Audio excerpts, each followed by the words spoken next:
नमस्कार, म Abdul Qayyum, the founder CEO chairperson of the Silent Project. आज एउटा अफिसियल अनाउन्समेन्ट गर्न हामी यहाँ उपस्थित भएका छौँ। हामीले चाहिँ दीर्घ वर्षदेखि निष्ठा फेमस पर्सन सिजन 1 एपिसोड र एपिसोड 2 सकेर हामीले चाहिँ यो जानकारी गर्न चाहन्छौँ। हामीले अबदेखि चाहिँ एपिसोड 3 देखि लिएर बाँकी रहेका सम्पूर्ण एपिसोडहरू चाहिँ हामीले केही समयका लागि स्थगित गर्न निर्णय लिएका छौँ। साथसाथै हाम्रो बोर्ड मिटिङले चाहिँ हाम्रो कम्पनीका बोर्ड मिटिङमा चाहिँ यो निर्णय आएको रहेछ कि चाहिँ अबदेखि एपिसोड नबनाऊँ भने जनताको प्रत्यक्ष भेटघाट गरौँ भनेर।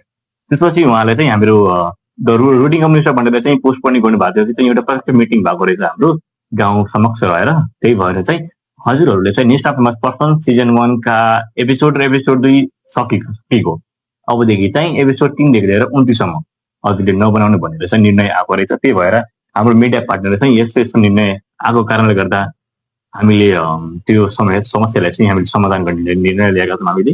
त्यही भएर हामीले चाहिँ त्यो एपिसोड अबदेखि अन्त्य गर्ने निर्णय आएको कारणले गर्दा हामीले स्थगित गरेका छौँ। अनि साथसाथै चाहिँ अबदेखि हाम्रो कम्पनीले द स्ट्राटेजिन प्रोडक्सन कम्पनीले चाहिँ अबदेखि जनताको समस्यालाई चाहिँ प्राथमिकता दिने निर्णय लिएका छन्। अबदेखि चाहिँ हामीले केही महत्त्वपूर्ण आगामी वर्षका लागि चाहिँ हामीले हाम्रो आगामी वर्षका लागि के भिडियो बनाउनु छ भनेर चाहिँ साथसाथै त्यो बोर्ड मिटिङबाट पनि निर्णय आएको कारणले गर्दा हामीले चाहिँ सिधै प्रत्यक्ष रूपमा चाहिँ म आज अनाउन्स गर्न गइरहेका छौँ। आज चाहिँ साथसाथै त्यो समस्याले चाहिँ समाधान कसरी गर्ने के गर्ने भनेर म यो पनि भन्न चाहन्छु कि चाहिँ अबदेखि यो सिरिजको हामीले चाहिँ नयाँ प्रस्तुतिकरणका लागि चाहिँ निर्णय लिएका कारणले गर्दा एउटा टपिकमा चाहिँ हामीले 2टा भिडियो आउँछ। एउटा भिडियो चाहिँ हामीले भन्छौँ कि चाहिँ यो सामग्रीहरू चाहिँ हजुरले चाहिँ हाम्रो हेल्पलाइन नम्बरमा चाहिँ सेन्ड गरिदिनु भनेर।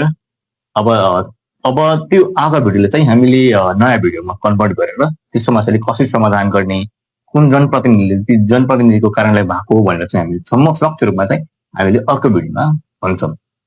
अब के हो विषय म त्यो पनि खुलाउन चाहन्छु। म स्थानीय विकास तथा पूर्वाधार, शिक्षा, स्वास्थ्य तथा अस्पतालको विषयमा र जनताको समस्या र गुनासोहरूको बारे, युवाको सवाल र अवसरहरूको बारेमा र स्थानीय समुदायका आवश्यकता र अन्य सार्वजनिक सरकारका विषयहरू समेट्नेछन्।